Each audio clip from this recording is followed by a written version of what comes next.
అయ్యా ఇండ్ల మంత్రి కమ్ రెవెన్యూ మంత్రి పొంగులేటి శ్రీనివాసరెడ్డి సార్ ఇక చెప్పుండ్రి. గతంలో జాతర అన్నప్పుడు ఆ జాతరకు ఒక 15 రోజుల ముందున హడావుడిగా 4 గంపల మట్టి పోయటము 2 కిలోమీటర్ల కాంక్రీట్ వేయటము అయిపోయింది వచ్చారు పోయారు అన్నట్లు జరిగేది. కానీ ఈ ప్రభుత్వం ఆలోచన అలా కాకుండా మరి మీ శశి సర్కార్ ఆలోచన ఎటువంటిది సారు? చేసే ప్రతి కార్యక్రమం శాశ్వతంగా ఉండాలి, టెంపరవరీ కార్యక్రమాలు వద్దు.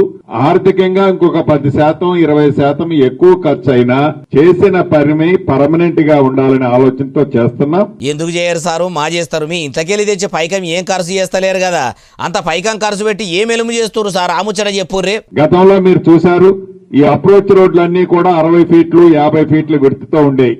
మెయిన్ అప్రోచ్ రోడ్లన్నీ కూడా 4 లైన్ చేసి మోర్ దాన్ 100-120 ఫీట్ విడ్త్తో రోడ్లన్నీ కూడా ఈనాడు చేసుకోవడం జరుగుతుంది. అయ్యా మంత్రి పొంగులేటి శ్రీనివాసరెడ్డి సారు మొన్న గ్లోబల్ సమ్మిట్ కార్యంకే కోట్ల రూపాయలు పెట్టి టెంట్లు బార్దాన్లు అనుకుంటా గుడారాలు వేసేందుకు ఖర్చు పెట్టిర్రు. మరి ఇప్పుడు మేడారం అమ్మవారి జాతరకు మీరు ఎప్పటికీ ఉండేటట్టు బందోబస్తు ఏర్పాట్లు చేస్తున్నామని అంటున్నారు. కానీ మేడారంలో అభివృద్ధి పనులు చేసేందుకు మీ కంపెనీలే గుత్తకు పట్టుకున్నాయని, మా కంపెనీలో కూడా కొన్ని ఓవాలని అప్పట్లోనే గుళ్ళు గోపురాల మంత్రి కొండా సూర్యక మేడం గట్టిగానే కయ్యం పెట్టుకునే కదా సారు.